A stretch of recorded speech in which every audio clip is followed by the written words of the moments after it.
Bonjour et bienvenue à toutes et à tous dans ce nouveau numéro, ce 12e numéro d'Avec Panache. Bonjour Gabriel, Bonjour Raphaël, bonjour à tout le monde. comment vas-tu? Très bien et toi?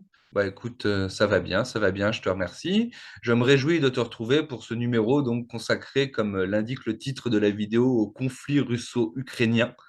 Voilà, dans le conflit russo-ukrainien, donc qui après, comment dire, plusieurs mois de conflits ouverts qui suivaient plusieurs années de tensions diplomatiques, donc qui en est maintenant, si je ne m'abuse, à son huitième mois. Après l'offensive déclenchée fin février par le président russe Vladimir Poutine sur l'Ukraine. Alors, cette émission n'aura pas nécessairement vocation à, comment dire, vous apprendre la situation réelle qui se passe sur le front, parce que ni toi ni moi, Gabriel, ne sommes des grands experts militaires, quand bien même la chose nous intéresse, mais plutôt à essayer de, comment dire, livrer une analyse plus géopolitique et plus, comment dire, plus centrée sur les coulisses, et pour donner quelques clés ainsi que quelques interprétations plus personnelles de ce qui s'y passe. Évidemment, comment dire, le sujet est large, vaste, très polémique. On voit sur les réseaux sociaux, les internets et même sur les plateaux télé des points de vue contradictoires s'affronter avec véhémence pour essayer de voir ce qui s'y passe, illustrant ainsi, il fallait que je la case, hein, la célèbre phrase prêtée à Rudyard Kipling, selon laquelle la première victime d'une guerre est toujours la vérité. Voilà, donc cette vérité, moi, j'ai pas prétention à l'avoir. Je sais que toi non plus, ce qui ne nous empêche pas d'avoir un avis et de nous poser des questions. Voilà, donc si tu veux ajouter quelque chose, Gabriel, et puis ensuite on rendra l'antenne. Bien, bah, merci beaucoup Raphaël pour cette éclairante et truculente introduction, fidèle à ton habitude. Par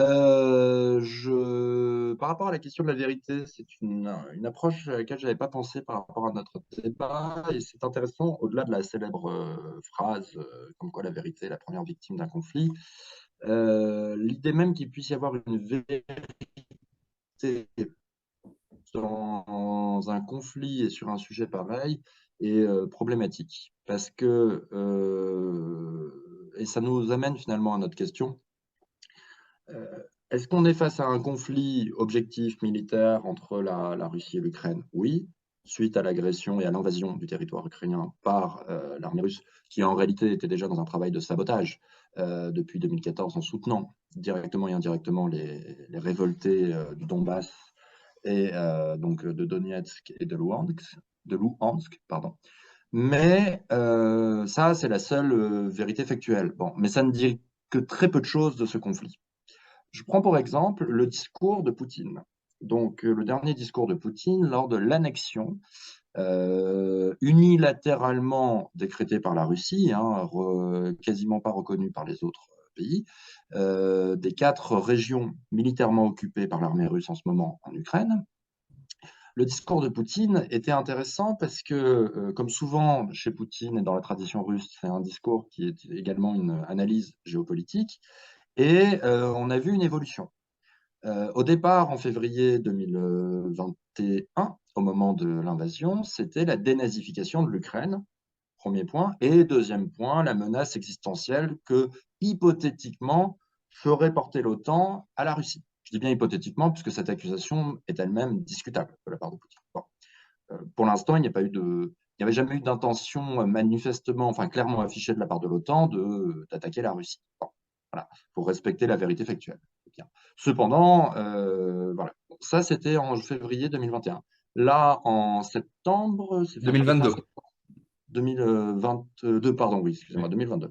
Là, en septembre 2022, on a eu un Poutine qui nous a dit que c'était une guerre entre la Russie et l'Occident, en nous disant que la Russie était en fait l'agressé qui, par l'invasion de l'Ukraine, répondait à l'agression occidentale, et c'est ensuite devenu une guerre civilisationnelle et identitaire, avec ce fait étonnant, même si on est habitué à ça chez Poutine, c'était étonnant de le dire à ce moment-là, de parler de la décadence occidentale à travers le progressisme, le wokisme, les LGBT, etc.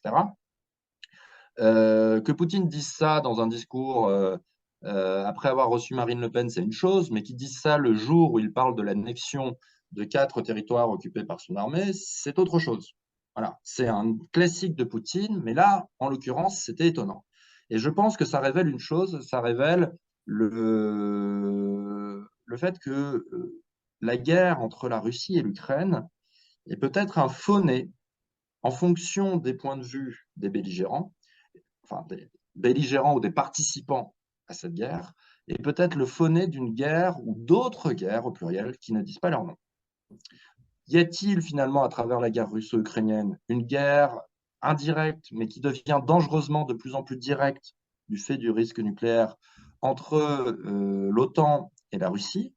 Y a-t-il une guerre, voilà, je pose plusieurs questions, hein, parce que ça peut être plusieurs grilles d'interprétation. Y a-t-il fondamentalement une sorte de nouvelle guerre froide qui oppose non plus l'Est à l'Ouest, mais un bloc eurasiatique autoritaire face à des démocraties occidentales libérales, riches, mais de plus en plus contestées et vieillissantes? Ou bien est-ce finalement la folie d'un seul homme, Vladimir Poutine, qui a mené une guerre peut-être mal préparée, dans le but chimérique de retrouver une grandeur impossible à retrouver. Voilà. Bah, par rapport à ces trois questions que tu poses, on peut tout à fait répondre et il y aurait des arguments pour dire les trois à la fois.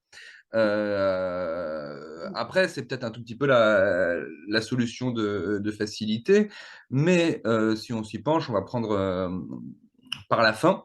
Est-ce que c'est l'action chimérique du seul Poutine comment dire, mégalomane, paranoïaque, tout ça, comme ça a beaucoup été dit en Occident? Je pense que c'est une piste d'interprétation un petit peu simpliste, ce qui n'exclut pas que ce soit l'un des facteurs sur Poutine. Bon, la paranoïa de Poutine n'est, comment dire, plus à démontrer. Je pense pas qu'il y ait de débat là-dessus. Voilà, par-delà toutes les spéculations sur son état de santé, où on entend un peu tout et son contraire depuis plusieurs années, voilà, je rentrerai pas là-dedans. Vladimir Poutine est un ancien du KGB, on ne se hisse pas au sommet du pouvoir russe sans cultiver en permanence un soupçon vis-à-vis de son entourage. Donc ça oui, et Vladimir Poutine, dans tous les documentaires qui lui ont été consacrés, je pense notamment à comment dire, à ces longs documentaires réalisés par Oliver Stone où il y avait des entretiens très très longs, Vladimir Poutine est à peu près obsédé par ce que l'Occident fait pour juguler la Russie. On se souvient de ce très très célèbre échange qu'on a vu un peu passer partout sur YouTube sur la présence du bouclier antimissile déployé en Europe de l'Est et qui annihilerait toutes les installations de défense, et où Poutine rigole en disant que non, bien sûr, ça n'est pas hostile contre son pays, même s'il il le dit, mais on comprend qu'il pense le contraire. Voilà, donc qu'il y ait une forme de paranoïa de Poutine, c'est clair. Que Poutine soit obsédé par le retour à une grande Russie, que ce soit celle des tsars ou celle de l'URSS, ça me paraît assez incontestable aussi. On se souvient à ce titre de deux choses qui me paraissaient assez parlantes. La première, c'est sa célèbre phrase selon laquelle la chute de l'URSS est la plus grande catastrophe géopolitique du XXe siècle. Et quelque chose d'autre qui, moi, m'avait marqué, même si ça n'a pas forcément eu le même retentissement pour tout le monde, c'est le passage de la cérémonie d'ouverture des Jeux Olympiques d'hiver de Sochi en 2014, où on voyait représenter de manière très très glorieuse des passages de l'ère soviétique et stalinienne, avec notamment des grandes usines rouges et des chorégraphies comment dire, assez splendide, et qui montrait que bah, désormais cette part-là de l'histoire russe était désormais totalement intégrée, qu'il n'y avait plus de rejet de la période soviétique en dépit du changement de régime, mais que tout ça était intégré dans la grande et glorieuse histoire de la grande Russie, de l'éternelle Russie.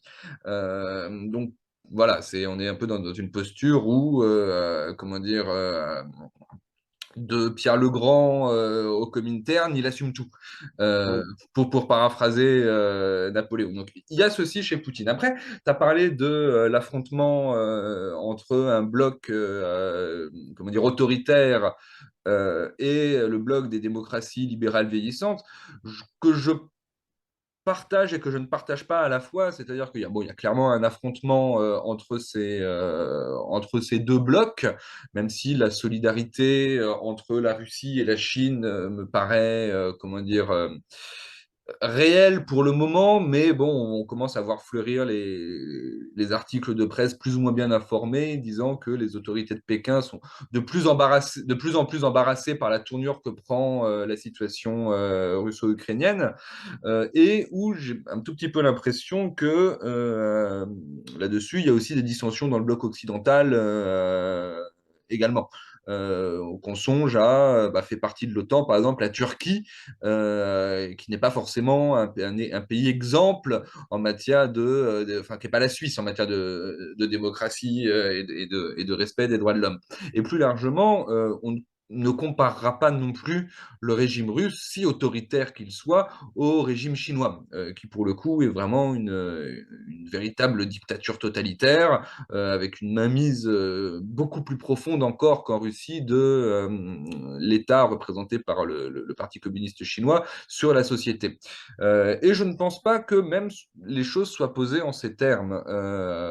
C'est-à-dire que certes, Poutine vilipende dans le discours que tu as mentionné, mais c'est quelque chose qui existait déjà de manière certes moins visible, mais présente quand même, la décadence de l'Occident.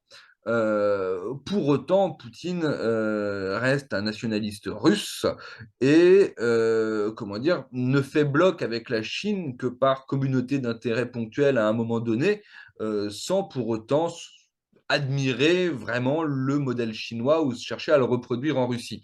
Là où j'ai l'impression qu'en Occident, il y a une fascination beaucoup plus importante pour le modèle américain. Voilà, et j'ai oublié quel était ton troisième point, de celui que tu avais cité en premier, vu que je les ai pris à rebours, sur... J'avais simplement dit, est-ce que c'est l'apparition d'une guerre froide, d'une nouvelle Ah, guerre froide, voilà. le bloc Bah, est-ce aurait que c'est été... l'apparition d'une guerre Non, froide? mais, Je serais assez prudent sur non, comment mais dire... mes deux premiers points, je peux te répondre directement. Mes deux oui. premiers... Moi, je posais des questions, hein. Je vais donner mon interprétation. J'essayais simplement de cadrer.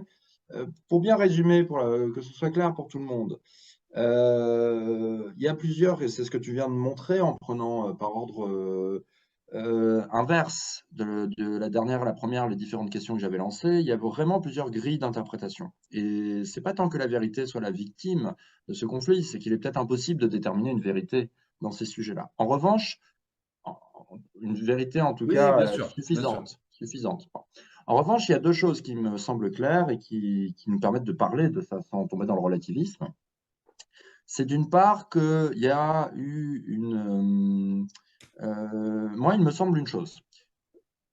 Le grand conflit géopolitique entre d'un côté le bloc libéral, on va dire par le grand conflit déterminé par les intérêts, entre le bloc libéral et le bloc eurasiatique, avec aussi des affinités idéologiques, préexistait à la guerre en Ukraine. Donc la guerre en Ukraine ne serait qu'un approfondissement de ce conflit. Cependant, et c'est ça qui me semble intéressant dans cette histoire d'Ukraine, c'est un conflit qui n'a pas lieu à un endroit stratégique du point de vue de ce grand jeu entre les deux blocs. Si on avait pu voir un conflit stratégique, comme aurait pu l'être d'ailleurs la guerre d'Afghanistan par exemple, c'est un conflit qui aurait eu lieu sur les routes de la soie. C'est-à-dire ça aurait été la mer Noire, ça aurait été la Turquie, ça aurait été l'Afghanistan, ça aurait été le Kazakhstan. L'Ukraine ne fait pas partie des routes de la soie. Or, si on doit avoir un limes, comme disaient les Romains, c'est-à-dire une limite de la frontière entre deux empires, ce serait les routes de la soie, évidemment, puisque ça partitionne comme ça, ou alors, inversement, Le Taïwan. Pacifique, voilà. Le, Taïwan est clairement là Taïwan ou le Pacifique plus largement. ou le Pacifique, ou les îles Parcelles, enfin les trois quatre îlots, c'est des bouts de pierre, hein, les trois quatre bouts de pierre, Et où là je se rajouterais joue une troisième zone à laquelle j'avais pensé avant le déclenchement du conflit, c'est à l'Arctique. l'Arctique, oui bien sûr, la route du Nord, Voilà. voilà. Mais voilà, tout ce qui borde l'Eurasie et qui fait les limites de sphère d'influence euro-atlantique d'un côté, incarné par l'US Army, et voilà, donc il suffirait de prendre la carte des routes de la soie, la carte d'implantation des bases américaines dans le monde, et puis on trace les lignes de force. Non, c'est en Ukraine. Et c'est ça qui est très intéressant, malgré l'horreur de la guerre, et on plaint toutes les victimes. Je dis bien toutes les victimes. Bon. Euh, Pardon, excuse-moi, tu faisais référence à Kipling. Je disais qu'entre l'Algérie et ma mère, non, j'allais faire une blague en référence à Camus lors de son discours du Nobel. Non, plus sérieusement, non, et nous pleurons toutes les victimes, nous regrettons toutes les victimes, plus sérieusement. Euh, L'Ukraine, ça semblerait être une sorte d'accident de l'histoire. C'est-à-dire qu'il y a un cadre géopolitique préexistant, structurant, et là, l'ex, la Russe historique, là d'où viendrait le pouvoir russe, etc. Le fait qu'il y a un lien sentimental très fort entre l'Ukraine, enfin pour les élites russes avec l'Ukraine, puisque c'était la ville de la grande, il y a Odessa, de la Grande Catherine, etc. Donc tu vois, c'est vrai que là on verrait bien un bon mélange qui nous semblerait peut-être le plus proche de la vérité entre des structures géopolitiques préexistantes et une contingence individuelle, Poutine. Parce que finalement Xi Jinping a dû hausser les épaules quand Poutine lui a dit que peut-être il allait intervenir en Ukraine en lui disant si tu veux, mais enfin, dépenser autant d'énergie pour l'Ukraine semblait peut-être pour les élites chinoises inutile. Ils y voyaient l'aventurisme d'un homme, tu vois ce que je veux dire, une affaire vraiment passionnelle. D'ailleurs, quand Poutine parle de l'Ukraine, et là je trouve qu'il y a une dimension personnelle et individuelle intéressante, on sent l'émotion. La colère, elle est là. Il se met beaucoup. Le fameux discours de 2007 lors de la conférence de la sécurité en Allemagne, à Cologne, je crois, où il avait finalement fait son revirement après avoir été occidental, Très atlantiste. très occidentalophile. Très occidentalophile. Il est devenu critique de l'unilatéralisme américain, etc. etc. Bon. Mais là, ça restait un discours encore assez froid, assez analytique. Là, on a vraiment un discours émotionnel chez Poutine. C'est très, très émotionnel, c'est très sensible. Bon. Donc, l'Ukraine est quand même un cas particulier par rapport aux grands jeux géopolitiques et aux grandes structures géopolitiques. Et ce cas particulier m'amène à me dire qu'il y a eu une évolution dialectique. Au départ, c'est une sorte d'accident de l'histoire dû à la volonté d'un homme ou d'un groupe d'hommes. Bon, Poutine et ses comparses. Sauf que, et c'est là, je pense, j'en arrive à mon deuxième point, ce qui a redonné sa dimension géopolitique à l'Ukraine, puisque Raphaël, ça n'aurait pas nécessairement été le cas. Pour Taïwan, c'est nécessairement le cas, ça démarre en géopolitique tout de suite. Ce qui a redonné enfin géopolitique mondiale, ce qui a redonné sa dimension géopolitique à l'Ukraine, je pense que c'est la réaction des États-Unis et de l'Occident. C'est-à-dire que Poutine envahit l'Ukraine, la réponse occidentale mondialise le conflit. D'une part, parce que même des pays qui ne sont pas concernés par la dépendance stratégique, enfin gazière, énergétique à la Russie répondent, les États-Unis, qui sont totalement autonomes sur un plan, autosuffisants sur un plan énergétique depuis à peu près 5 ou 8 ans, premier point. Et deuxième point, le volume de l'aide militaire, qui nous amène au seuil de la co-belligérance, c'est-à-dire d'être en guerre. Et je pense que, au-delà des réactions morales et droits de l'homiste classiques, je pense qu'il y a eu une volonté occidentale de faire de ce conflit un exemple un petit peu décentré de ce qui pourrait arriver, si tu veux, une sorte de répétition générale sans grande conséquence, en cours de route. Hein. Je ne dis pas que il n'y a pas de complot, hein, mais c'est juste en cours de route. C'est-à-dire qu'ils ont décidé de mettre le paquet là-dessus, alors qu'ils auraient très bien pu économiser leur énergie pour Taïwan. D'ailleurs, je note une chose, un fait très simple, et après je te redonne la parole, c'est que l'armée américaine, elle était censée faire son pivot depuis Obama vers le Pacifique. Là, elle refait une sorte de contre-pivot militaire au niveau des stocks d'armes vers l'Ukraine et vers l'Europe. Elle a réinvesti énormément en Europe comme si on était de nouveau dans une guerre froide. Ce n'est pas une guerre froide, mais c'est assez étonnant. C'est-à-dire que je pense que c'est la réaction occidentale qui, par sa nature, a donné une dimension mondiale de grande affaire géopolitique à l'affaire ukrainienne. Cela aurait dû rester, si on avait été assez rationnel, une affaire locale avec une conséquence régionale, l'approvisionnement énergétique de l'Europe. Alors, je suis assez d'accord avec ce que tu dis.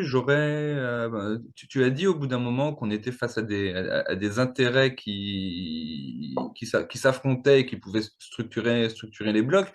Je vois assez bien, Préexistant au conflit. voilà, préexistant au conflit, je vois assez bien l'intérêt russe dans cette histoire. Je vois évidemment l'intérêt ukrainien. Je distingue l'intérêt américain. J'avoue que l'intérêt européen me semble assez incompréhensible à ce niveau-là. On le voit vis-à-vis des sanctions euh, qui ont été adressées par les pays de l'Union européenne, et pas que d'ailleurs, parce que des pays européens non membres de l'Union européenne ont aussi sanctionné la Russie, il faut quand même le rappeler. Aussi critique qu'on puisse être envers l'Union européenne, ce n'est pas une spécificité de l'UE, ces sanctions sur le continent européen.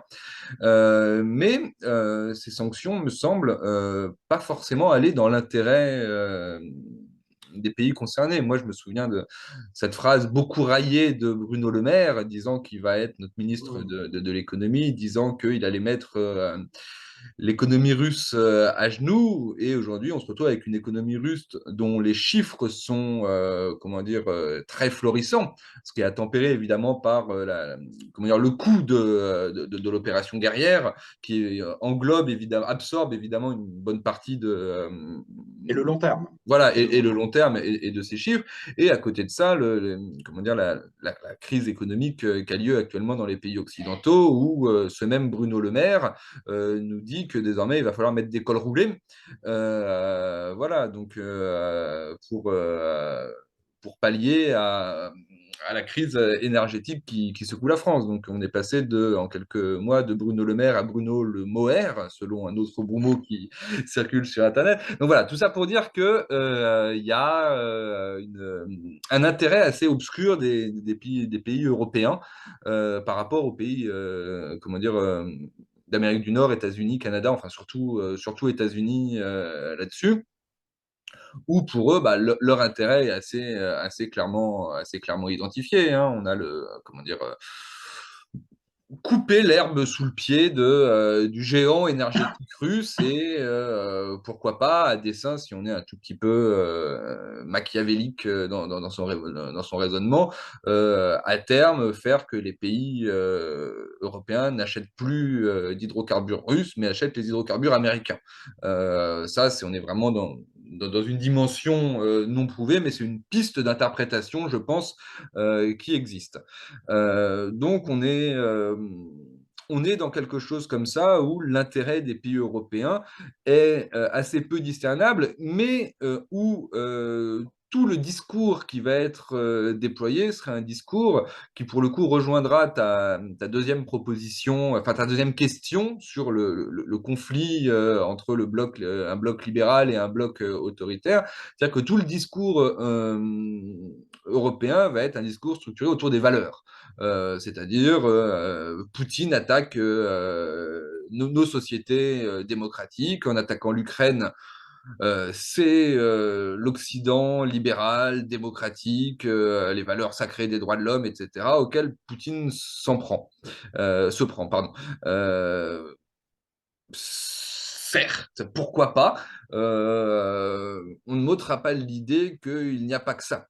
Et que il y a autre chose, notamment qui préexiste de manière visible et tangible depuis 2014 dans cet affrontement entre la Russie et l'Ukraine, donc de manière larvée avec, comment dire, les deux régions séparatistes du Donetsk et du Louhansk, ainsi que comment dire, le rattachement de la Crimée à la Russie, l'Euromaïdan qui avait existé avant cela, et encore auparavant, si on se penche sur le tout début du 21e siècle, la Révolution orange, voilà, donc il y a quelque chose de larvé entre la Russie et l'Ukraine, que certains font même remonter pour la partie de Crimée à Khrouchtchev, c'est dire si c'est quelque chose de profondément ancré dans l'inconscient tant russe qu'ukrainien. Je me souviens de Jean-Luc Mélenchon qui, en 2017, dans la campagne de 2017, disait qu'il fallait faire une conférence sur les frontières. Notamment, il disait ça à propos de l'affaire russo-ukrainienne, qui n'était pas encore une guerre à l'époque, mais qui disait qu'en post-guerre froide, et bon, sur l'ensemble de l'effondrement du bloc de l'Est, voire même, c'était un peu ambigu dans ses propos, sur les États émergés de la décolonisation, les frontières finalement n'avaient jamais été vraiment débattues et ne correspondaient pas forcément. Ce sont des questions qui peuvent structurer aussi, dans une certaine mesure, la réflexion. Bon. J'aurais Vas-y, J'aurais beaucoup vas-y. de choses à te répondre pour pas que je perde moi-même le fil. Excuse-moi d'intervenir. Plusieurs choses.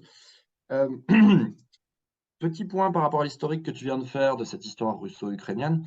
Il est vrai factuellement que l'Ukraine est un investissement depuis très longtemps des États-Unis, enfin depuis la chute de l'URSS, des États-Unis pour déstabiliser la Russie, d'un Voilà, point de et vue géopolitique. c'est c'est Ça ce me que je déçoit. m'apprêtais à dire. C'est ce que je m'apprêtais à dire. Pourquoi l'Ukraine est-elle si importante aussi aux yeux des États-Unis? Parce qu'on Voilà. sait qu'il y a un quart des terres cultivables ukrainiennes qui appartiennent à des sociétés américaines, qui réalisent de Alors voilà, très, très, très, très, très, ça très, je ne le très savais gros pas, mais chiffres là-dessus. au-delà même de ces résultats économiques, puisque bon, la puissance économique américaine pourrait suppléer à la perte de ces terres, c'est un investissement géopolitique énorme parce que il y a un tropisme pro-américain dans la population ukrainienne. Ils émigrent beaucoup aux États-Unis plutôt qu'en Europe, qui pourtant est plus proche et moins cher. Il y a un lien, ils savent le lien affectif entre la Russie et l'Ukraine, et donc investir en Ukraine, c'est aussi casser le moral ou la psychologie russe de ce point de vue-là. Et enfin, il y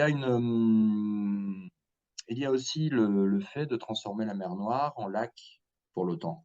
Avec d'un côté, il faut savoir que l'obsession russe, c'est l'accès aux mers chaudes et via la mer Noire et le détroit du Bosphore, et les États-Unis, par la Turquie par exemple, par la Roumanie, mais aussi, espérait-il, par l'Ukraine, espérait d'une certaine manière vraiment étouffer les prétentions géopolitiques russes en faisant de la base de Sébastopol une sorte de fort assiégé plutôt qu'une rampe de lancement pour les sorties en Méditerranée et plus de la Russie. Voilà. Ça, c'est juste un point factuel. Oui. On se souvient de l'ambassadrice des États-Unis distribuant les croissants et les chouquettes à Maïdan et se fendant d'un tweet qui avait été largement épinglé sur Internet comme étant au mieux une maladresse par rapport à la réserve de non-ingérence des ambassadeurs dans la vie politique d'un pays, ou au pire, comme l'expression en fait du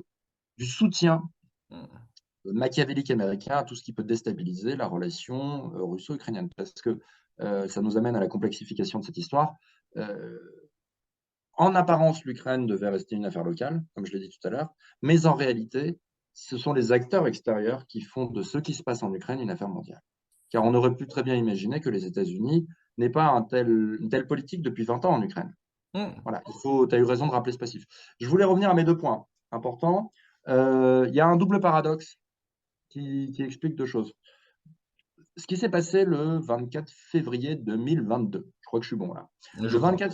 Le 24 février 2022, en franchissant les frontières ukrainiennes par le nord, l'est et le sud, Poutine a porté atteinte objectivement au droit international.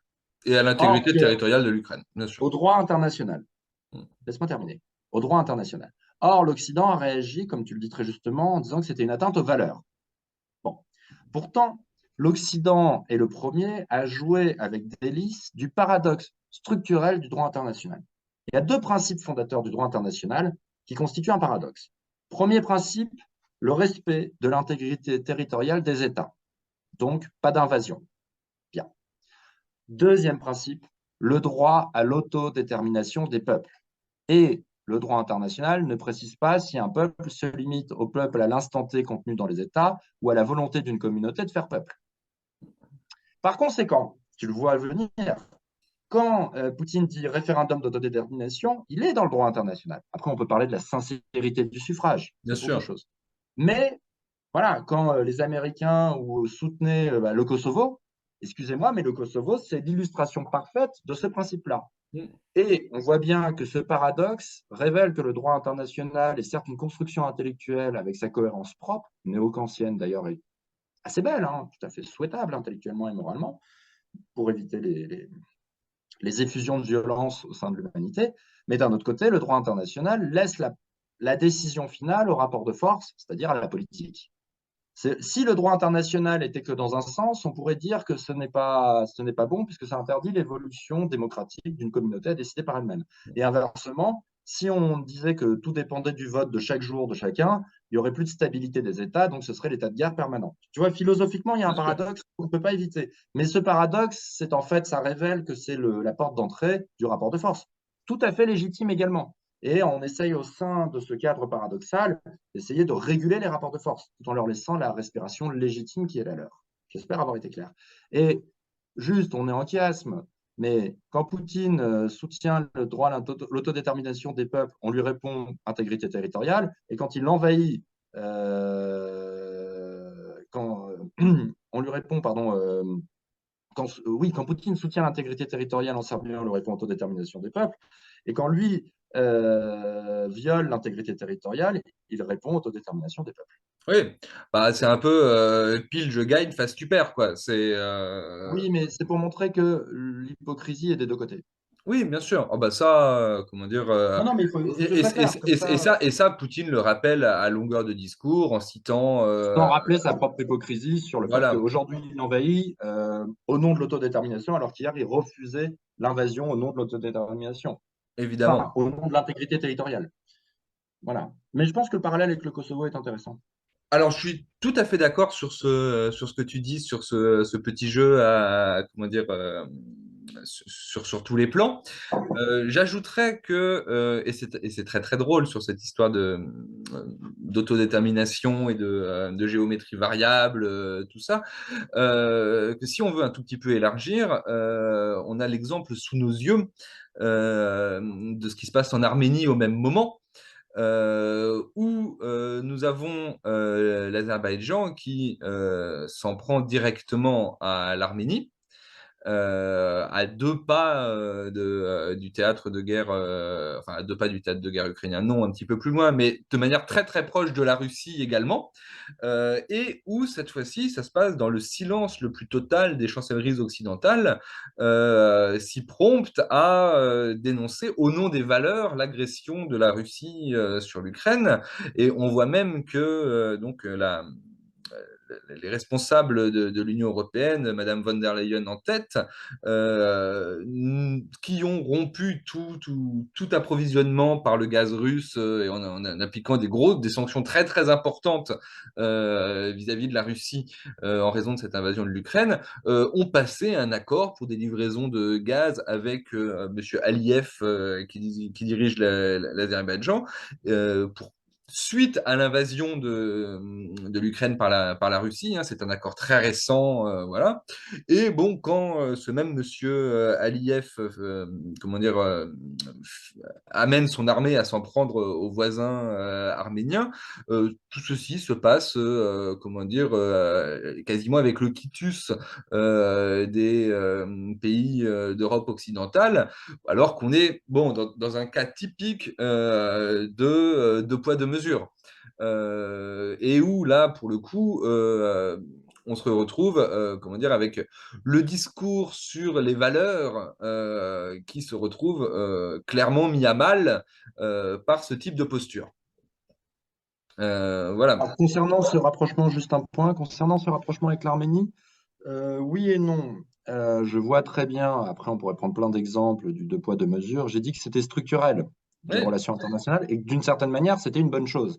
Parce que qui dit hypocrisie dit politique aussi. Donc bien sûr. souveraineté, paradoxalement, souveraineté. Voilà. Bien sûr. Juste, concernant le cas de l'Arménie, Simplement, à partir du moment où on prend l'étendard des valeurs pour justifier une action oui, oui, géopolitique, si on était uniquement dans la réelle politique et qu'on ne s'en cachait pas, je dirais pourquoi pas, après tout, chaque situation est non, mais singulière, mais dès qu'on se drape j'entends, Raphaël, de j'entends, l'oriflamme mais des les valeurs valeurs, sont, c'est plus les valeurs inconfortable. font les valeurs font partie de la réelle politique parce que la seule affirmation de son intérêt ne suffit pas pour justifier auprès de l'humain, en général, ses actions.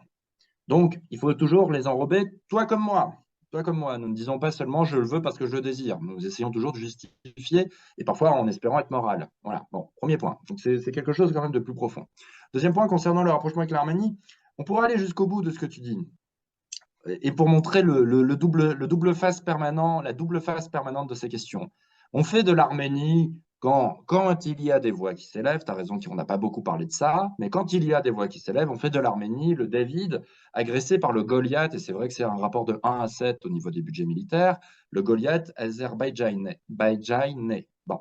Cependant, ce qu'on oublie de dire, et ça vaut pour l'Ukraine, c'est que nos belles valeurs occidentales, je pense que en termes de corruption, mais de corruption objective, l'Ukraine et l'Arménie font partie de ce qu'on pourrait appeler des démocraties défaillantes, mais alors lourdement défaillantes. Les choses ont D'un côté, légèrement changé en Arménie depuis la oui, enfin, révolution de enfin, 2017 ou 2018. Malgré tout, oui, et on est loin des standards suédois, hein, mais le triptyque des démocraties dans la zone, que ce soit par la méchante Turquie ou le méchant russe, méchante Turquie, Azerbaïdjan ou le méchant russe, enfin en gros les méchants, pour le coup, l'affrontement implicite entre Asie et Europe qui est rejoué de manière subliminale. Donc la Géorgie, l'Arménie et l'Ukraine, c'est quand même le triptyque des démocraties les plus corrompues du club des démocraties d'inspiration occidentale. Bon, premier point. Deuxième point, ce je qui est assez confirme. intéressant, et tu parles de tu parles de ce double fond. Je veux dire, l'Ukraine je fais même pas que référence à Lord of War, ce qui serait une référence que tout le monde peut connaître, mais l'Ukraine est vue comme avant qu'on invente les marketplaces, Uber, etc., l'Ukraine était une marketplace à ciel ouvert pour armes et tout type de trafic. Et je pense que Kiev était une sorte de capitale sympathique des James Bond en herbe, tellement il suffisait de traverser la rue pour avoir une action à la James Bond. Voilà, pour le coup, pour devenir agent secret, il suffisait de traverser la rue. Ça s'appelle Kiev City. Bon, et Tbilissi ou Erevan, c'est pas beaucoup mieux. D'accord. Alors, Vienne est la capitale des espions, mais là où ils travaillaient, c'était plutôt dans les trois villes que je viens de citer. L'autre point, c'est que l'Arménie est elle-même, et là après on dérive, mais je m'arrête juste là. L'autre point, c'est que l'Arménie a elle-même attaqué l'Azerbaïdjan sur cette histoire du Haut-Karabakh dans les années 90, au moment de la chute de l'URSS. Donc, un partout balle au centre en termes d'hypocrisie et de double face. C'est tout. De la même manière, quand la Géorgie se fait amputer de 20% de son territoire, parce qu'en fait, finalement, là où l'agression russe a été la plus folle, même par rapport à l'Ukraine aujourd'hui, c'est la Géorgie. Je veux dire, ils L'affaire n'ont de pas pris un l'Abkhazie et de cinquième. l'Ossétie du Sud, Ouais, un cinquième du territoire. Ils n'ont pas pris un cinquième de l'Ukraine encore, hein. Je veux dire, puis là, ils les ont pris, hein. Il y a pas de contre-offensive. Quand ils ont pris un cinquième de la Géorgie, on a oublié que c'était, comment il s'appelle déjà, le premier ministre, Saakashvili, Saakashvili, Qui est un grand ami enfin un grand ami, parce il faut rappeler les faits. Raphaël Glucksmann, qui est aujourd'hui député européen dans le groupe socialiste et qui est un fer de lance des nouveaux philosophes assez droits de l'homiste, a été conseiller politique de Saakashvili. Hmm. Bon, donc entre le café de Son Flore et épouse était Saakashvili, géorgienne, d'ailleurs. dont l'épouse était jeune, il a été conseiller politique de Saakashvili. Saakashvili attaque l'Ossétie et l'Abkhazie qui étaient en sécession. Et c'est en réponse à l'attaque que Poutine est arrivé avec son armée. Et juste pour terminer, derrière Saakashvili a travaillé, je crois, à vérifier sur Internet, mais je crois Saakashvili a travaillé pour le gouvernement ukrainien en se faisant octroyer la nationalité ukrainienne par le fait même qu'il allait travailler pour le gouvernement. C'est Donc, exact. ça fleure bon le roman d'espionnage Oui, le John où, Le Carré. je me permets, mais à titre d'hypothèse, le roman peut nous apprendre des choses sur le réel. Donc, à titre d'hypothèse, ça fleure bon une sorte d'interconnexion nouveau philosophe, agent imbécile, des moins imbéciles, CIA. Voilà. Alors, tu vas me dire, Voilà. là, c'est le discours de Poutine. Évidemment. Cependant, Et je m'attends à ce que tu nous ressortes, avec tes méthodes trumpiennes habituelles, le dossier du fils de Joe Biden, maintenant. bah, c'est toi qui as commencé en disant que je ne le savais même pas. Un nombre important de terres ukrainiennes, connues pour leurs terres noires, relisez Vie et destin de Vassili Grossman, il y a de très beaux passages là-dessus, et en plus, enfin, scientifiquement, c'est vrai, mais que beaucoup de terres ukrainiennes appartenaient à des Américains qui en tiraient de grands profits. Bon. Moi, je m'en arrête, non pas simplement au fait, j'assume quand je fais une interprétation, je rappelle à notre public que ce que je viens de dire là, sur la CIA, etc., on s'amuse. Plus sérieusement, les faits que j'énonçais avant que je m'amuse sont vrais. Hmm. Et donc, il y a des collusions d'intérêts idéologico-politiques dans cette région qui montrent, et je reviens à mon argument principal, il y a du double face partout. Il y a du Oui. double face partout. L'Arménie, la Géorgie et l'Ukraine ne sont pas le gentil tout blanc. Voilà. Hmm. Je rappelle l'histoire géorgienne. Finalement, c'est pas tant une digression. On parlait de la comparaison avec le Kosovo. La Géorgie fait partie Bien des sûr. éléments de comparaison pertinents. La Géorgie a attaqué. Hmm. Bon, la Russie a répondu et a amputé. Bon, on voit le conflit entre les deux principes fondateurs du droit international, l'intégrité territoriale des États, le droit à l'autodétermination. Est-ce que les Abkhazes rentrons dans le dur sur l'affaire ukrainienne. Le dur, alors on ne va pas sonder les reins et les consciences, mais euh, essayons de voir ce qui peut être légitime. Je sais que c'est dur, pour le coup, et donc viser une forme de vérité.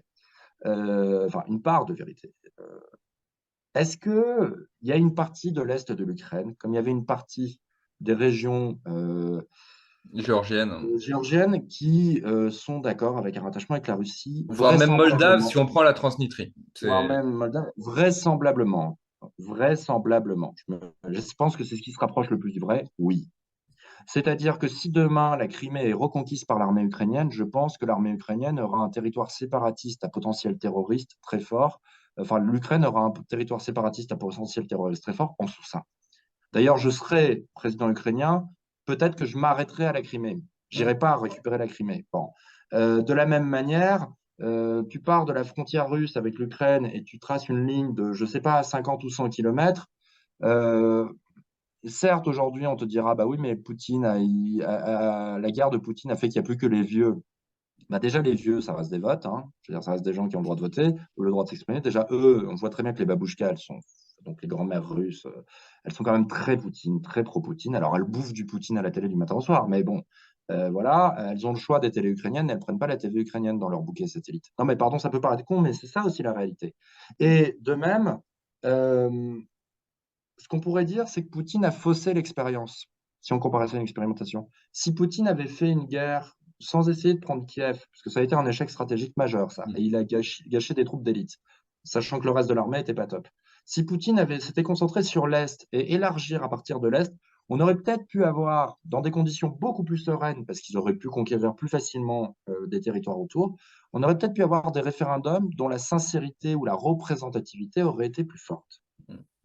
J'entends par là que la réaction molle en 2014 à l'annexion de la Crimée était fonction aussi de l'analyse faite par les ambassades et les spécialistes disant oui, c'est pas bien, mais dans le fond, ils étaient d'accord avec leur attachement à la Russie. On le Oui, voit bien bien, sûr. on peut dire, voilà. Bien sûr. Les Vous débats savez entourant bien la que, Crimée, les débats entourant la Crimée voilà, portaient davantage sur la manière que sur le fond.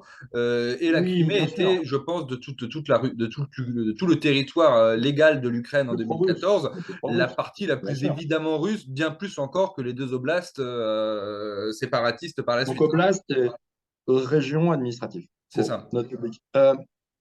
Mais même dans les régions séparatistes, même si, par exemple, ils n'avaient pas tenté de prendre Kiev, mais qu'ils avaient juste pris les alentours de Kharkiv, sans bombarder Kharkiv, ils auraient eu, à titre politique, je pense, beaucoup plus de chances d'avoir des référendums dont le fond, comme tu dis, la sincérité du suffrage n'aurait pas été réellement contestée. Hmm. Voilà. Donc, il y a deux choses pour résumer et revenir à notre problème initial. D'une part, les erreurs stratégiques de Poutine ont rendu l'Ukraine moins locale et plus internationale, Mhm. parce que finalement, s'il avait pu faire comme la Crimée, c'était plié et personne n'en reparlait. Tu vois ce que je veux dire? Les États-Unis ne sont pas allés mourir pour la Crimée. Donc, il a laissé la porte à une instrumentalisation occidentale. Et deuxièmement, la réaction occidentale, et on le voit très bien dans citer le Café de Flore, les intellectuels, etc. L'idée de vouloir faire d'un cas local un exemple, donc Hmm. universalisé.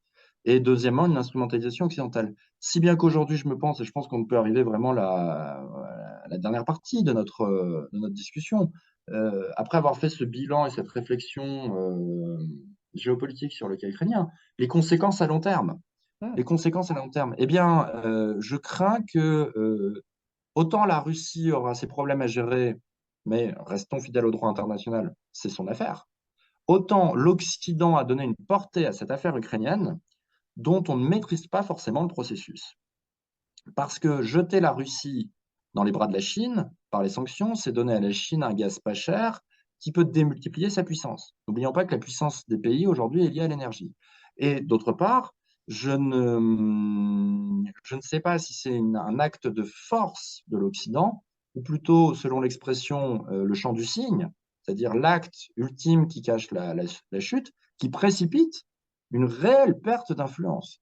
Parce que pendant qu'on parle de la morale, du scandale, etc., on voit très bien que plus Poutine fait la guerre, plus Poutine arrive à donner des coups de pied à l'influence française en Afrique francophone, en Afrique de l'Ouest. Euh, plus Poutine perd d'influence sur l'Asie centrale, plus les pays d'Asie, parce qu'il voit qu'en gros il est dangereux ou instable, plus les pays d'Asie centrale ont tendance, alors qu'ils étaient un peu réticents au début, à aller dans les bras de la Chine, qui leur assure prospérité, etc. Donc je ne suis pas certain que l'Occident ait pleinement conscience des risques engendrés par les choix faits sur l'Ukraine. Alors, moi, pour te répondre là-dessus et dresser du coup maintenant quelques perspectives, comme tu le suggères, j'insisterai sur ce que j'avais déjà dit tout à l'heure au niveau des intérêts, que quand on parle d'Occident, je pense que désormais, il faut bien discerner d'une part les Américains et l'autre les pays européens. La perte d'influence des pays européens, pour moi, me semble assez nette. Voilà. L'Amérique est à mettre à part. Enfin, les États-Unis sont à mettre à part. Je ne suis pas convaincu qu'il y ait une perte d'influence américaine, au contraire. Ceci restant évidemment comment dire, à analyser à la lumière des événements futurs. La perte d'influence européenne, évidemment, tu as cité l'Afrique, où bon, il y a notamment dans toute l'ancienne Afrique équatoriale française et Afrique occidentale française, où bon, on voit les milices Wagner conseiller très très étroitement des gouvernements plus ou moins légitimes et où se déploie sur le terrain, ça nous est rapporté par de nombreux articles de presse, une hostilité grandissante à l'égard de la France et de son impérialisme, alors même que cet impérialisme est très nettement en perte de vitesse et qu'il y a un détachement de la France des affaires africaines, assumé et souhaité d'ailleurs au plus haut niveau de l'État. Donc pour moi, là-dessus, il faut discerner tout ça. Si on parle des autres pays européens, bon, l'Allemagne n'était pas forcément une très très grande puissance géopolitique du fait des conséquences post-Seconde Guerre mondiale et de son absence d'empire colonial et de son statut de non-puissance, enfin du fait qu'elle n'ait pas l'arme atomique ni un siège de sécurité un siège permanent au Conseil de sécurité de l'ONU, pardon.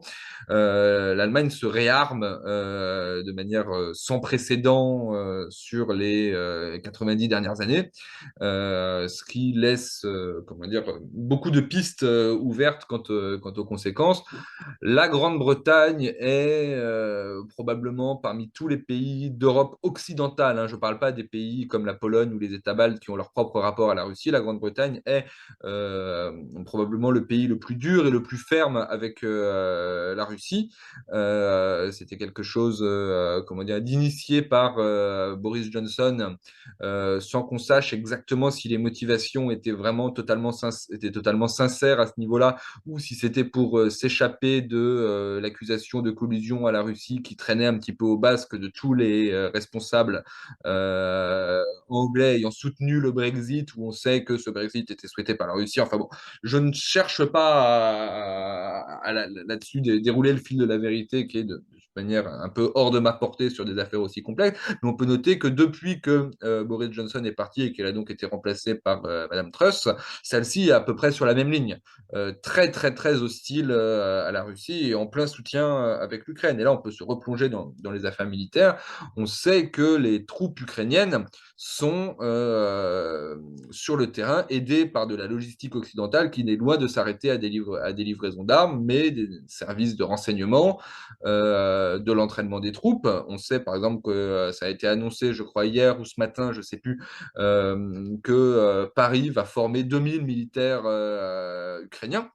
Ah oui, mais ça, c'est bien tard. Et d'ailleurs, C'est... Paris est critiqué pour son absence de soutien.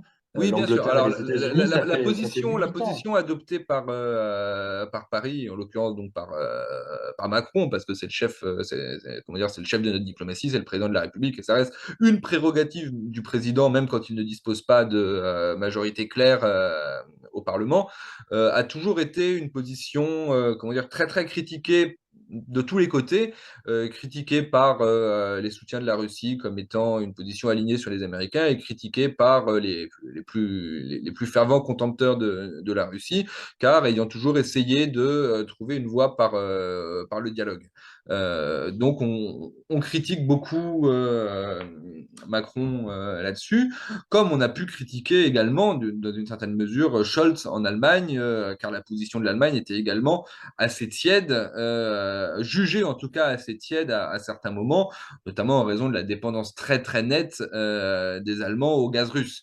Et là, on se souvient, petite incise, des rires de diplomates allemands qui avaient accompagné les déclarations de Trump il y a quelques années, qui se moquaient de la dépendance allemande aux hydrocarbures russes.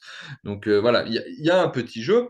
Après, sur ce sur quoi ça peut déboucher, on entend beaucoup, comment dire, d'un ton alarmiste et quasi apocalyptique, les mots de Troisième Guerre mondiale à propos de ce conflit qui a commencé en Ukraine. Bon, pour qu'il y ait une troisième guerre mondiale, pour qu'il y ait une guerre mondiale tout court, je pense qu'il faut un certain nombre de facteurs qu'on n'en est pas encore là, mais il y a une implication réelle sur le terrain comment dire, belligérants ou co-belligérants de plusieurs continents. Ça, c'est indéniable, que ce soit sur le terrain même ou par la livraison d'armes. On a vu, par exemple, notamment en début de conflit, on parlait beaucoup des succès rencontrés par l'armée ukrainienne grâce aux drones turcs. Là, on parle beaucoup désormais de quelques succès de l'armée russe grâce à des drones iraniens. Donc, on est vraiment sur des livraisons où des lignes de force se distinguent. Alors, je mettrai la Turquie un tout petit peu à part parce que Erdogan réussit assez habilement à ménager la chèvre et le chou depuis le début du conflit. L'implication des drones iraniens, sachant que la Russie est l'un des principaux parrains de l'Iran dans les négociations internationales, me semble un peu plus significative, quand bien même le régime iranien traverse actuellement quelques soubresauts sur lesquels on aura peut-être l'occasion de revenir dans une prochaine émission. Donc, cette question de la Troisième Guerre mondiale, bon, qui fait partie d'un certain vocabulaire destiné à mobiliser l'opinion et comment dire, à justifier l'effort de soutien à l'Ukraine, bon, c'est comment dire, une évolution possible du conflit, parce qu'on est à un stade où beaucoup de choses sont possibles. Ça me semble un petit peu hâtif de penser comme ça pour le moment. Écoute, c'est une bonne question qui pourrait éventuellement être l'emblème de notre émission, la question de la guerre locale ou de la guerre mondiale, finalement. La Troisième Guerre mondiale, pour l'instant, non. Effectivement, il faut des conditions qui ne sont pas remplies. Et en l'état actuel des choses, dans le monde, pour qu'il y ait guerre mondiale, il faudrait que l'OTAN soit en guerre. Bon, pour l'instant, l'OTAN n'est pas formellement en guerre. Il Ou faudrait alors, qu'il il y ait un faudrait une vraie... théâtre il faudrait qu'il y ait un théâtre d'opération sur un autre continent aussi. Oui, Euh, voilà. Et il faudrait que l'OTAN, notamment les États-Unis, rentrent en guerre pour que ça ait la dimension mondiale réellement. Moi, il y a deux choses par rapport à ce que tu dis. En revanche, ça revient à ce que je te disais avant que tu parles.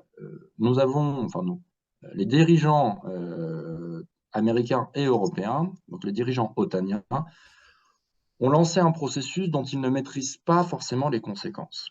Voilà. Je trouve que tout le monde a l'air très sûr de lui, alors que c'est en fait très incertain et dangereux. Je prends deux exemples. Les déclarations. Alors, les déclarations, ça ne mange pas de pain, on est d'accord, sauf qu'en politique, les déclarations amènent rapidement à des actes, notamment quand il s'agit de questions militaires où il y a une verticale du mot à l'acte. parole pas fondatrice.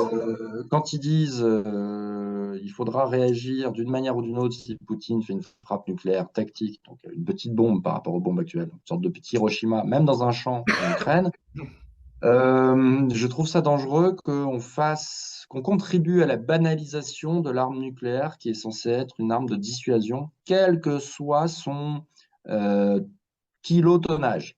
Mmh. Qu'elle soit petite ou grosse, le nucléaire, c'est un seuil. Bon. La Russie s'est amusée pendant des années à dire de manière un peu viriliste et adolescente, comme peut l'être Poutine, on a beaucoup de stocks, etc., etc., etc. Bref, on peut utiliser l'arme nucléaire quand on veut, où on veut, quand on veut, parce que comme on veut, parce que on n'est pas que dans la dissuasion. On a un concept élargi de menace existentielle dans notre doctrine d'usage de l'arme nucléaire. Bon, simplement, ils n'ont pas dit nous répondrons en cas de. Là, l'OTAN dit nous répondrons, alors pas de manière nucléaire, mais quand même, nous répondrons en cas d'attaque nucléaire sur un pays non membre de l'OTAN qui n'est pas concerné par l'article 5 qui assure la défense mutuelle en cas de l'agression de l'un des membres de l'Alliance. Voilà. Bon, donc déjà, c'est une on peut critiquer, comme je viens de le faire, parce qu'objectivement c'est assez critiquable, l'usage sémantique qu'ont fait les Russes de l'arme nucléaire. Là, l'OTAN est en train de faire la même. Bon, à la différence que l'OTAN fait la même sur une frappe d'un pays qui n'est pas membre de l'OTAN. Alors que la Russie affirmait que l'usage de l'arme nucléaire pourrait être fait lors d'une frappe sur son territoire. Alors, les territoires nouvellement annexés sont-ils une vraie part de la Russie ou une fausse part de la Russie? C'est là qu'il y aura le débat. Mais je trouve que, et en plus, il y a un autre souci, c'est que dans le rapport du fort au faible, puisque l'OTAN est plus fort que la Russie militairement, dans le rapport du fort au faible, le fort doit être magnanime. Donc si la Russie jappe comme un petit ego blessé, l'OTAN ne doit pas se mettre à son niveau. Bon, or là, elle se met au niveau de Poutine, ce qui transforme. Or, j'assume, hein, enfin, l'OTAN a un rôle dans les relations internationales, c'est d'être la puissance militaire principale. Donc à ce moment-là, si elle veut la paix, elle a un rôle de pacification. Donc il ne faut pas se mettre au niveau de la cour d'école et de répondre à l'agression verbale je me permets ce terme, hein, du comportement parfois de petit caïd de Poutine, parce il est vrai des comportements de chauffeur de taxi petit caïd, voilà. Bon. C'est pas sympa pour les Deuxièmement, chauffeurs de taxi, mais bon, c'est non, mais voilà, c'est de vrai. terreur de D'ailleurs, cours de récré. Voilà. de nombreux éléments biographiques confirment ce comportement-là. Euh, Ça, c'est mon premier point. Donc, oui, la Troisième Guerre mondiale, non. Mais la mondialisation du conflit par la réponse occidentale est dangereuse. L'autre question, c'est le grand absent, hein. Mallarmé définissait la poésie comme l'absente de tout bouquet. Et je trouve que Mallarmé s'applique très très bien, à la fois et dans le mot et dans la poésie, aux relations internationales, sans trop jouer sur le nom. Mais la Chine est l'absente de ce bouquet. La Chine est l'absente de ce bouquet, c'est-à-dire que c'est le gros point noir de la politique occidentale qui se veut normalement anti-chinoise, anti-influence chinoise, on va dire, pas anti-chinoise, mais anti-influence chinoise. Les États-Unis, c'est évident. L'Union européenne a, il y a quelque temps, qualifié la Chine de rivale systémique. Bon, voilà. Donc, voilà. Et troisièmement, moi, je m'arrêterai là-dessus. Tu as bien fait de parler de la distinction entre les États-Unis et l'Europe par la puissance et par les intérêts. Bon. Et par la situation Je géographique encore plus clairement aussi. Hein, Oui, mais par la puissance et par les intérêts en tout cas, parce que bon, voilà. Le fait est que il me semble que l'Europe est en train de totalement se convertir à la soumission et que les rares éléments d'indépendance qu'il y avait vis-à-vis des États-Unis sont complètement écrasés dans l'affaire ukrainienne. Ce qui fait que là où l'Europe ne serait peut-être pas intervenue à Taïwan il y a quelques années avec les États-Unis, elle le ferait peut-être en vertu du passif ukrainien. Ce qui m'amène à une conclusion, c'est que cette guerre en Ukraine a, par son évolution, largement dépassé les frontières de l'Ukraine. Et sommes-nous tous, pas que français ou européens, tout le monde, sommes-nous tous conscients que, tu sais, ce débat permanent sur co-belligérance, être à la limite de, sommes-nous tous conscients des choix que nous sommes en train de faire ou qu'on fait en notre nom? qu'on fait Voilà. ouais. Bah, sommes-nous tous conscients des choix qu'on fait en notre nom? Évidemment que non, je ne pense pas. Et là, j'en reviens à ce que je disais dans mon introduction, hein, avec cette citation prêtée à Kipling, selon laquelle la première victime d'une guerre, c'est la vérité. Là-dessus, non, nous ne sommes évidemment pas conscients, déjà parce que je ne m'avancerai pas sur, en dépit de la masse d'informations ou de désinformations, selon le point de vue dans lequel on se situe, déversées quotidiennement sur les chaînes d'infos en continu, je ne m'avancerai pas sur l'intérêt que suscite ce conflit dans l'opinion française. D'ailleurs, on le voit, les sondages qu'on nous déverse habituellement d'un rythme effréné portent très rarement sur le ressenti des Français. Je vais parler que des Français parce que je ne sais pas comment ça se passe en Italie, en Allemagne, en Espagne et compagnie, sur ce que pensent les Français du conflit ukrainien, sur ce que pensent les Français de l'action de la France et de la place de la France dans ce conflit. On ne sait pas tellement. Pour filer la métaphore sur cette phrase où la vérité est toujours victime des conflits, je note une singularité vis-à-vis de ce conflit-là par rapport aux grandes guerres médiatisées récentes que peuvent être post-guerre du Vietnam, c'est-à-dire la guerre la première guerre du Golfe en 91, la deuxième guerre du Golfe, donc l'invasion de l'Irak, etc. C'est que je trouve qu'il y a une absence très, très, très significative d'images du front. Alors qu'ordinairement, on est abreuvé d'images, voilà, là, on peine à avoir des images, que ce soit même quelques jours après. Alors on nous dit il s'est passé ça, voilà, les Russes disent il s'est passé ça, les Ukrainiens disent il s'est passé ça. On essaye de démêler le vrai du faux parce qu'il y a des deux côtés, c'est tout à fait normal hein, en temps de guerre, une volonté de tordre la vérité dans le sens qui va arranger le belligérant en question, mais il y a une absence énorme, énorme d'images. Je vais prendre un exemple très très simple. Ce fameux pont qui reliait l'Ukraine à la Russie, enfin en l'occurrence la Crimée à la Russie, qui avait été construit donc à la fin des années 2010, post-annexion de la Crimée, qui avait fait l'objet, ça c'est incontestable et attesté, d'une frappe. On nous l'a d'abord décrit comme étant détruit, et puis on s'est aperçu le lendemain que bah, il refonctionnait déjà. Ce qui est bon, on n'a pas vraiment d'image des frappes, on ne sait jamais à quoi s'en tenir vraiment. Un autre exemple dont on n'a pas parlé jusqu'à présent dans cet échange, Nord Stream.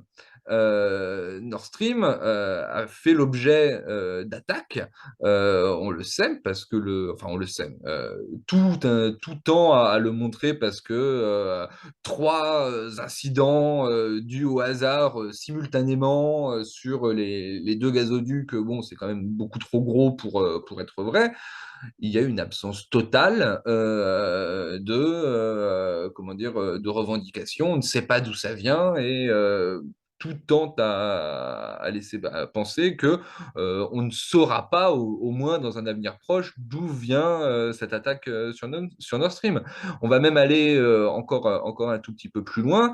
Si on remonte dans le temps, il y a eu l'été dernier, je crois que c'était au mois d'août, un attentat qui visait un célèbre comment dire, intellectuel ultranationaliste russe, monsieur Dugin, et que cet attentat a échoué dans la mesure où il n'a pas tué sa cible principale, mais où la fille de ce monsieur, qui bon, est dans la même mouvance idéologique que lui, il n'y a pas de doute là-dessus, a été tuée sur le coup.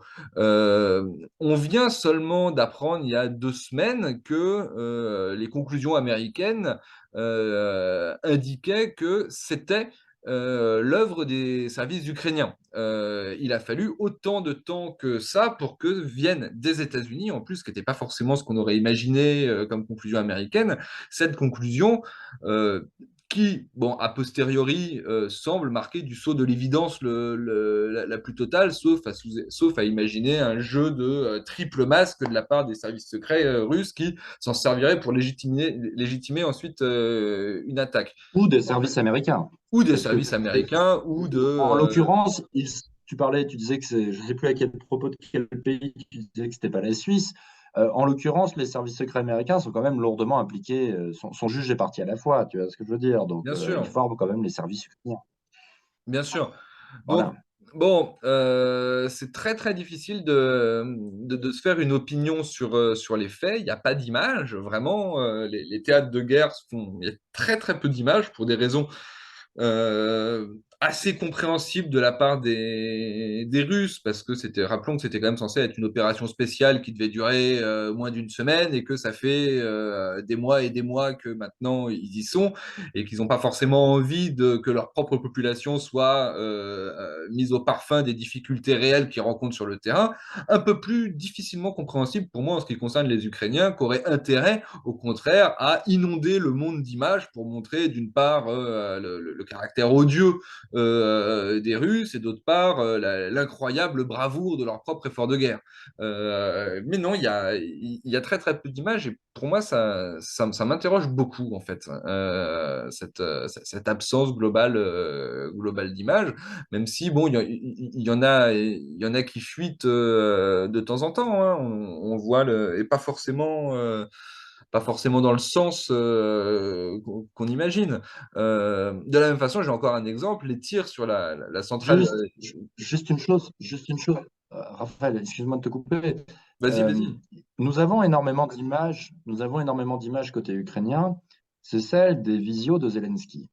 Et Voilà. sans rire, On n'a pas encore beaucoup de prononcé choses son nom reprises dans à la Zelensky presse, dans cette émission. mais beaucoup de choses reprises dans la presse nous viennent des discours de Zelensky, qui fait 3 vidéos par jour où il est à la fois présentateur des nouvelles et président.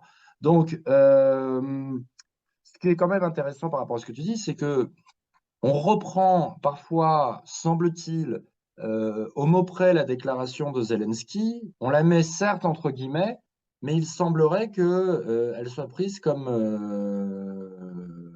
vraie ou quasi vraie avant même d'avoir été vérifiée. Donc, et comme il parle beaucoup, on pourrait créer une rubrique dans les journaux de Zelensky checking, histoire de savoir. Parce Bien que, sûr. non, non, non, non, mais ça c'est vrai. Il y a certes le respect élémentaire des règles journalistiques, c'est mis entre guillemets, sauf qu'après l'analyse qui n'est pas entre guillemets reprend mot pour mot ce qui est dit. Sachant qu'en plus, Zelensky a reconnu publiquement qu'il lui arrivait de mentir. Je pense notamment à l'avant Oui, du conflit où il assurait que lui ne craignait pas du tout une invasion russe, ce qui a poussé certains à avoir des analyses. Moi, par exemple, je me fiais à ce que disait Zelensky à ce niveau-là. Je ne croyais pas bah, non bah, plus, voilà. vu qu'il disait qu'il n'y croyait pas, moi je n'y croyais pas non plus à l'invasion russe et j'étais très étonné quand elle a eu lieu. Il a depuis reconnu que si, il y croyait à l'époque, mais qu'il disait ça pour ne pas affoler son peuple.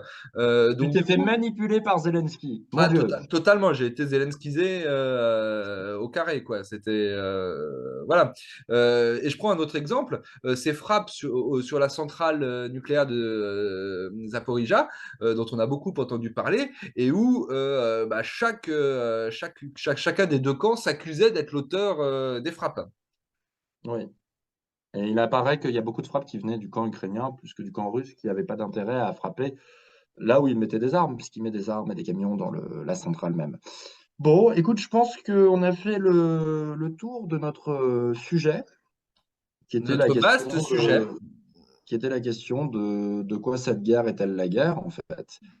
Et pour reprendre le fameux titre d'Alain Badiou à propos de Sarkozy, si je me rappelle bien. Là, de quoi la guerre est-elle la guerre? Et voilà. Moi, je n'ai rien à rajouter.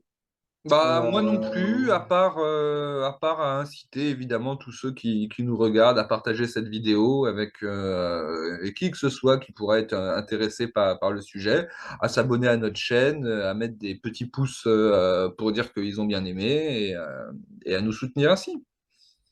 voilà. Et espérons qu'un jour nous sortirons de l'adage de César, hein, si vis pacem para bellum. Voilà. Qui veut la paix prépare la guerre, certes. Mais peut-être que vouloir la paix, c'est aussi de ne pas provoquer la guerre. Voilà, voilà. Vaste débat. Bien. Allez, Bon, bah passez une écoute, très bonne merci journée. beaucoup à toi pour la qualité de cet échange. Tu as fait des efforts depuis la dernière fois, c'est très appréciable. Euh, bah, je te souhaite une excellente journée, Gabriel. Eh bien, Raphaël, merci à toi également et merci pour l'effort d'apparence que tu nous as fait cette fois-ci. Voilà. Merci. Allez, bonne Bonne journée journée. à tout le monde.